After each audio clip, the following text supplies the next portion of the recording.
Well, I think I say it elsewhere as well, but make sure you do get it here. The story referred to is not the Jesus story.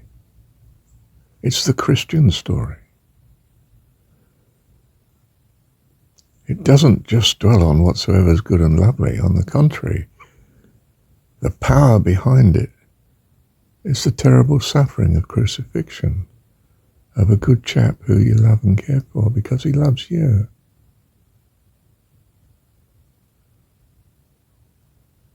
That's not what John 17's about. There's nothing to do with this. There's nothing to do with crucifixion.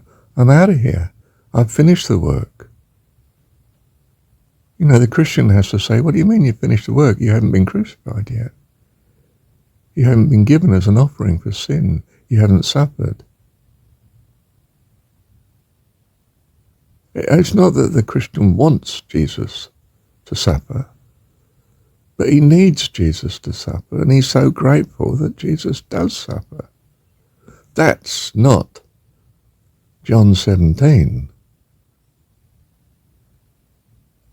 We are sanctified, protected from the evil. Why? Because we believe the story of Jesus, which is that God's name is Dad. He loves us and cares for us, and we are his children. It's not that his children need to have a perfect sacrifice to get right with God. We are his children. He loves us as we are, and of course as we will be, because of his power and his love. Do you see? The Christian story is not the Jesus story. The Christian story is not without blessing and goodness, and not without curse and hardship and cost. It's a worldly story. In fact, it's a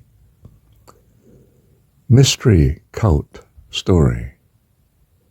Perfectly fashioned, so to speak, not quite perfectly, but fashioned specifically for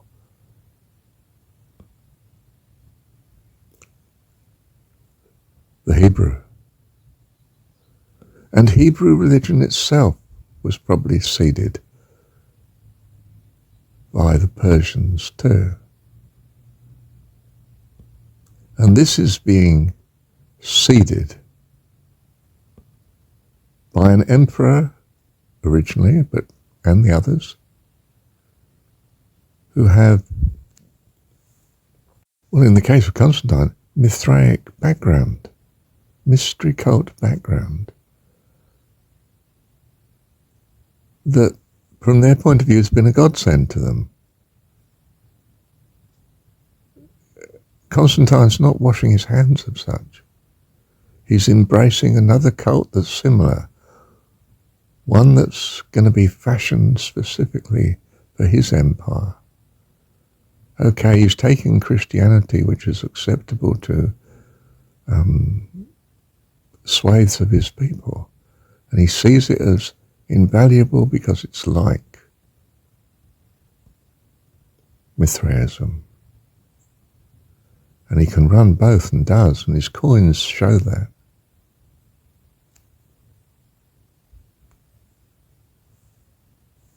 Don't worship religion. Religion is of the world.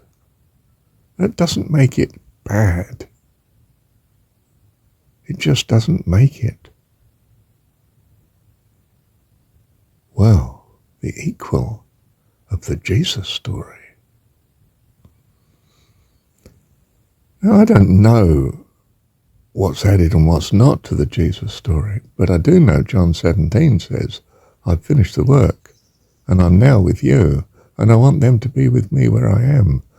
What, about to be crucified? No, I don't think he means that. No. presence of God, sanctified, protected from evil. I mean, you can't say crucifixion isn't evil in itself. It's presented as an incredible blessing to you because it's paying a price that's going to keep you from eternal damnation. So, we can see why you're rejoicing. And it does come to your rescue in that sense. But it's not the eternal life and protection and love of our Heavenly Dad for his children. Do you see? It's not the Jesus story, at least of John 17. It only becomes the Jesus story if the addition of the crucifixion and so on, and the material birth of Jesus in the stable, and perhaps thrown in the belief in the Trinity, where Jesus is God in some way, but, how do you kill God? Which is exactly, of course, what the pagan argued. Said, what do you mean? You've killed God, and then you say, well, he's not really killed because he's resurrected. In which case you've lost the power of the fact that he suffered so much for you. And anyway, he was an infinite being who could go through crucifixion and not suffer. But presumably you're saying he chose to experience the suffering like a man. The whole thing's horrific, you see.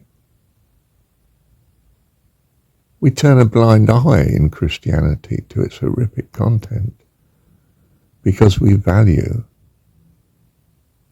that which meets our self-interest, that we're saved by such.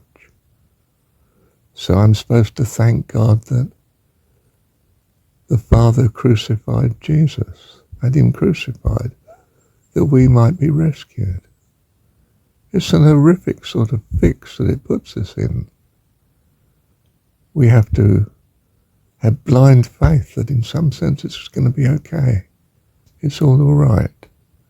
Well, it is all right, because the true story, the Jesus story, should be, in a sense, the Jesus story, as in John 17. And if necessary, I'll narrow it right down to John 17. But I think it includes much that's in not just John's Gospel, but in the Gospels. And even bits of it are in Paul, but not much compared to this enlightenment. Wow. Thank you, Heavenly Dad.